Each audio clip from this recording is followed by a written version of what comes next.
So as you can see by the title of the video, I'm going to be going over my push workout from this week.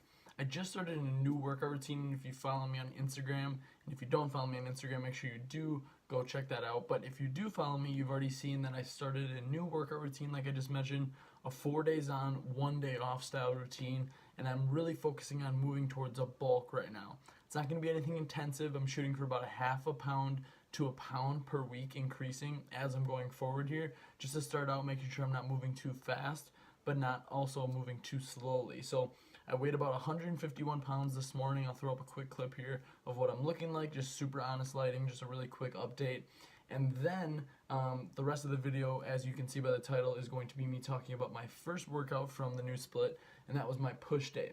So my push workouts and push workouts in general, if you're not familiar with them, mostly comprise of, as you can guess, pushing movements. So usually they're targeting the chest, shoulders, and triceps.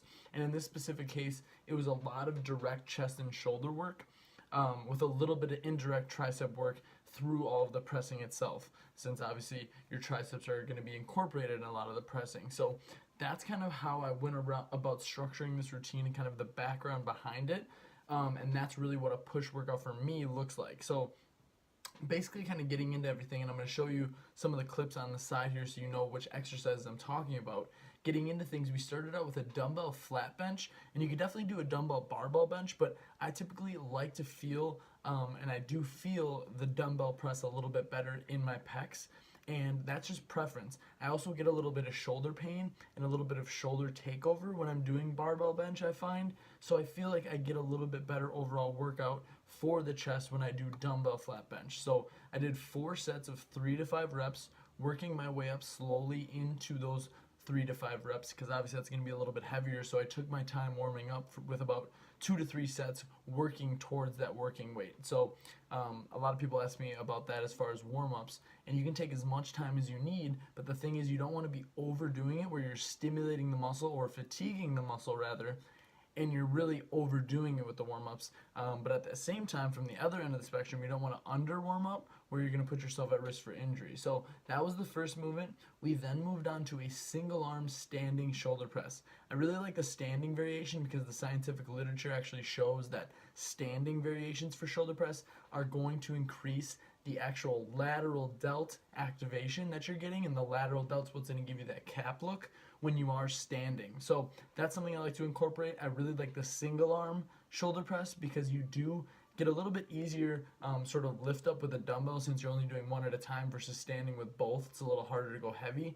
And when you go single arm, it really forces you to focus on one arm at a time, and that helps you with engagement, and also it incorporates your core, since you're kind of having to compensate and make sure that you are not leaning and you're not tipping when it comes to counterbalancing the weight. So kind of a two birds with one stone effect there. I did 3 sets of 8 to 10 reps on the single arm shoulder press.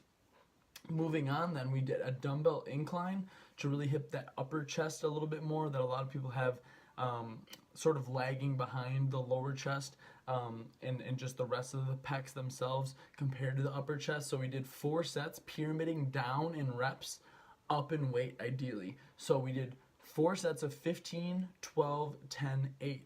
So like I said, you're ultimately trying to increase the weight each set about 5 pounds as the reps are decreasing.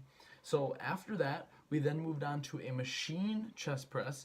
You'll see the machine I ended up using. You can pick the machine here, but I went with the incline machine press, and I did a slow and controlled negative with an explosive or normal tempo positive or concentric. So essentially the eccentric portion where the weight is being lowered, that was a slow and controlled negative.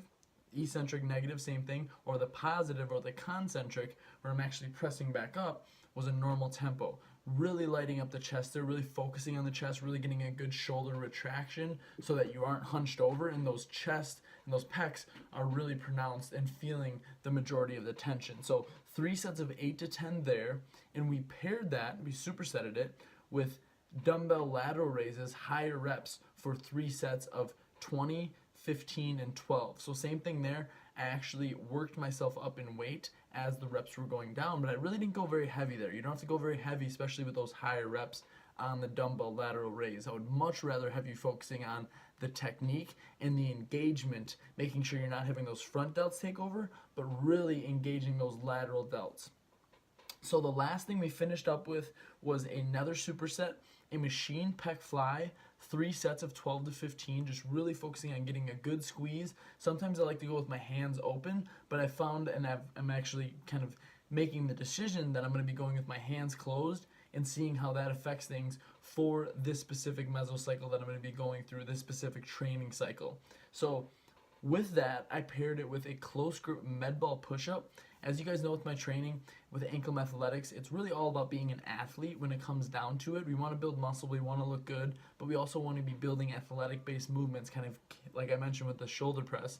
2 birds with 1 stone there. So with the push-ups, it's a great pump because you have your hands on the med ball, almost like a hex press, really good squeeze in the inner chest, if I can say that, and a good pressing movement for the triceps to really light up the triceps.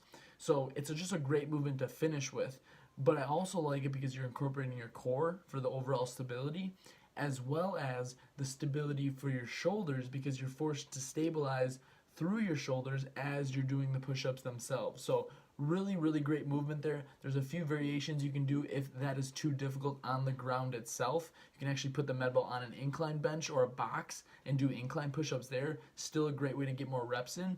Or to make it more challenging, you can actually raise your feet up on a box and still do the push-ups that way. So hopefully you guys like this video. Like I said, my new 4 days on, 1 day off routine is actually my Get Moving 2.0 routine. So some of you might have heard of my Get Moving routine, which was released about a year ago now. Had a lot of great feedback from that, and I kind of revamped things, tweaked a little bit of things, and really am going to be benefiting and showing you guys the benefits through these YouTube videos and just showing you the progression that I'm making through this. So if you want to join the routine, if you want to jump on the Get Moving 2.0, shoot me an email down below or shoot me a message on Instagram. I can get you set up with that, and you can bulk with me as we move towards the winter here. But really just wanted to show you guys this video, give you guys an example of my push workout from the 4 days on, 1 day off routine, and really, like I said, just give you guys some insight and some tips. So hopefully this helped. If it did, drop a like below, and I'll be doing more of these videos along as I get through the routine here. And I really just hope you guys are enjoying them. So it's good to be back on here. I actually do have a few other things that I'm going to be incorporating into the channel that I think you guys will really like, and just a lot more content for you guys than I've been doing in the past year, which there's going to be reasons why that's going to be able to happen, and I think you guys are going to be excited about that. So stay tuned. Drop some comments below if you have any questions, and I'll talk to you guys in the next one. Take care.